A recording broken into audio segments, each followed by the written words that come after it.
Ready? Play. Wawrinka, I really thought he was gonna. Really thought he was gonna give us that Wawrinka Djokovic match that I really wanted to see, but he kind of threw it away. He had it on his racket and he threw it away. Damien? Yeah, I mean, I did watch actually that for the most part because there was that big story about Wawrinka potentially getting a win as a 40-year-old in an ATP 1000. Still would have been a day off the Ivo Karlovic record, which is just so hilarious that it's all so close. Of course, Stan might just get there in another ATP 1000 coming up, and then the record will no longer be the record. But yeah, I mean, his level, I think this clay season has surprised me from the very start of it, beating Goyo and Chorich in the Naples Challenger and then going forwards. His stamina, it has actually been pretty good too. 3 hours, That's terrible. 3 hours That's against so Skatov in bad. Bucharest. Then also 3 hours against Martinez. And I think today, for a 40-year-old, he was holding up okay too.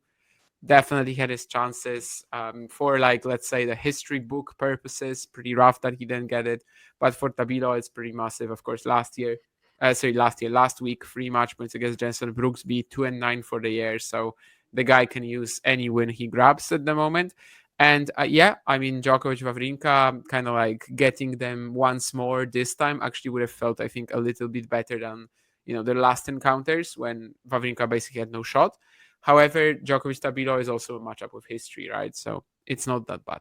Yeah, I mean, tough one. Obviously, I think we wanted the Djokovic Wawrinka match, and yeah, I mean, I'm with Damien. Like, it's just been a pleasant surprise to see him playing at this level on the clay. Just once again, I feel like it gets a little bit physical towards the end, and as Damien said, like, it's great to see Tabio at least playing with a little bit more confidence. The forehand was working a lot more. Maybe it looked like he had a little bit more like strategy out there and actually trusting his shots.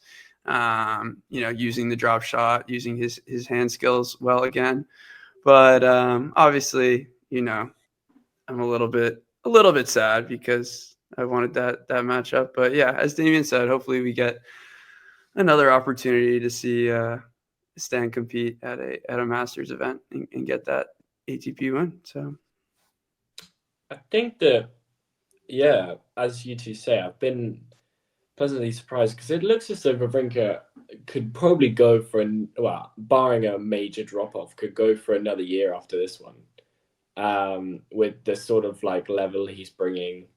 I mean, it's not like groundbreaking like Sinner stuff, but I mean, no one was expecting it to be. But it's solid enough that he can play within these big tournaments and play decent matches. He's not getting swept aside 1 and 3.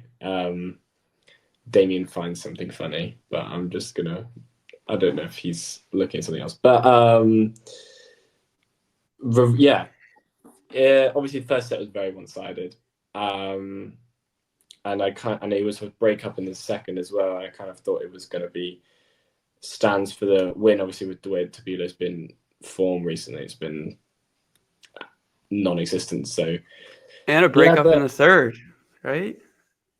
I was a breakup in the third as well. Yeah. So yeah, disappointing for Wawrinka, but I mean, repeat of Rome last year with Tabilo, Djokovic. Any ideas if it's going to be a repeat of last year or whether Djokovic is going to turn up?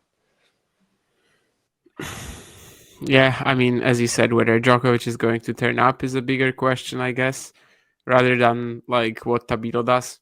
And that was also the case in Rome last year. No offense to Alejandro. I mean, he almost beat Zverev in the semis. He definitely had an amazing event, had an amazing year as a whole. But yeah, to me, this is more about like Djokovic motivation, the Djokovic hunger. He has a very good draw to make the semis. I think he's probably going to, as long as he just arrives in the tournament in good mental shape. I'm not even talking about physical right now, I guess.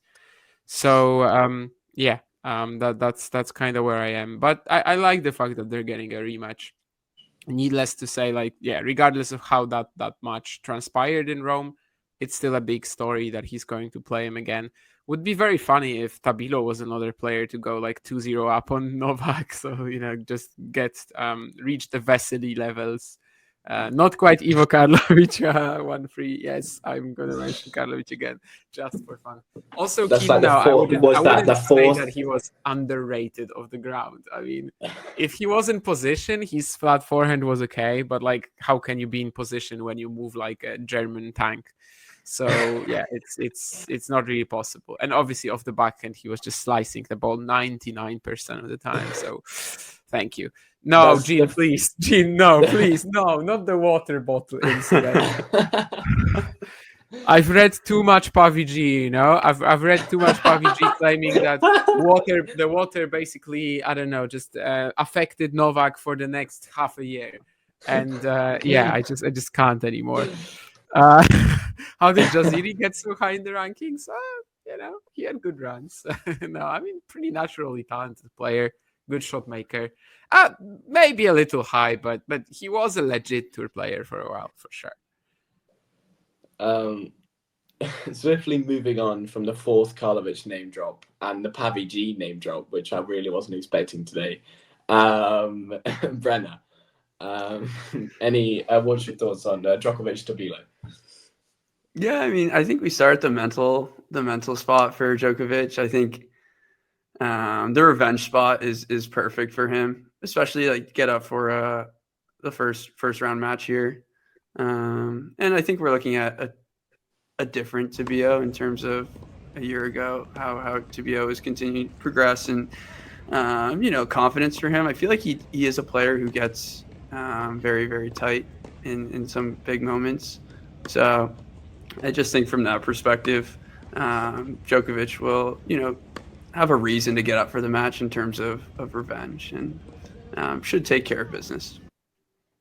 Yeah, the ghosty just saying the curious incident where the water bottle slipped out of his hands as he launched it at the chair umpire. And one thing that you're not probably I don't think either of you is thinking about, also Andrei Martin, the doping ban, right? Because he drank from a floorball teammate's water bottle, and that was spiked with drugs. So yeah, actually, Ghosty is very right that there's so many stories you can write about water bottles somehow. If you enjoyed this video, make sure you hit that like button. Don't forget to subscribe and click that notification bell so you don't miss out on all things tennis.